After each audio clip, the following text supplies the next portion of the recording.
video is going to demonstrate some work with the anterior abdominal oblique chain. And this anterior oblique chain includes the inner thighs, the abdominals into the opposite arm. So we're going to go into a split kneel.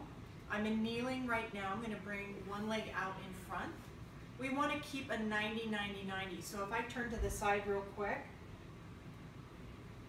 I want to make sure that my pelvis, when I bring my leg forward, I don't drag it forward. So want to make sure that I bring it back and then have the 90 at the knee and 90 at the hip. So I'm going to go forward.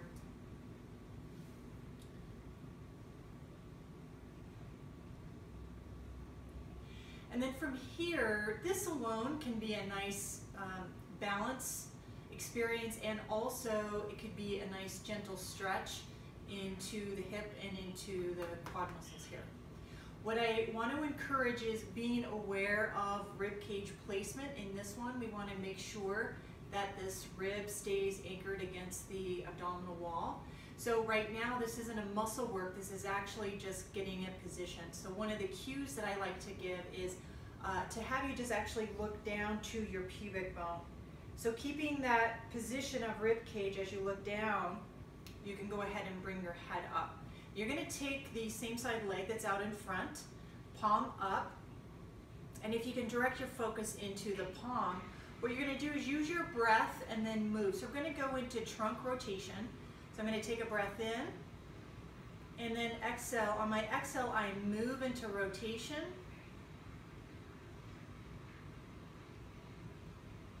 And I see how far I can go. I'm going to stay here for a breath cycle. And on exhale, I'm going to move. And I'm going to do one more breath cycle.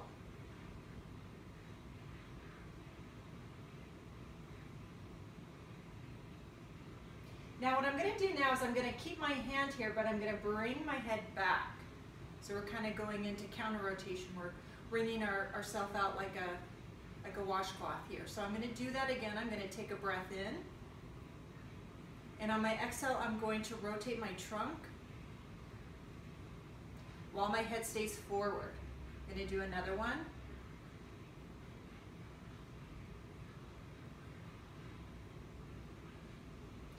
And one more.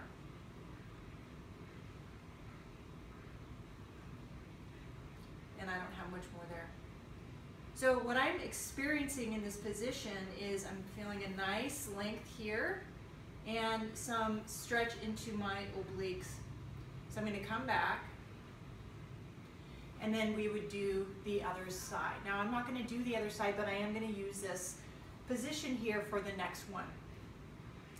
So with this next one, what we're going to be doing is we're going to be keeping this position straight away, but we're going to be using lifting up the arm. So a lot of times what happens in movement is we kind of lose our bony skeletal connections, and then we don't get as good muscle force generation. Now one of the key things that I do is I overextend here. So I get a big arch here, and then I lose my connection with my ribs to my body wall. So what we're going to play with is being able to lift the arm while keeping ribs anchored. Now this one, I'm going to emphasize the exhale. The exhale phase is I'm going to actually activate more of my abdominals here as I lift to keep them anchored down. So in a sense, what I'm doing is I'm mobilizing these lower ribs through muscular effort. So rather than looking down and getting placed, what I'm going to do is just start here where I rest or kind of fall. And then I'm going to take the back leg arm. I'm going to start in the 90. So get your elbow crease up and then let your thumb face up. I think that might be an easy way to start. You're going to inhale, exhale, lift up. So I can only go so far right now before I want to lift away. So this is what you're going to be minding, is this connection. If it helps, put your hand here at your rib cage. So I'm going to stay here, take a breath in, and exhale, I move.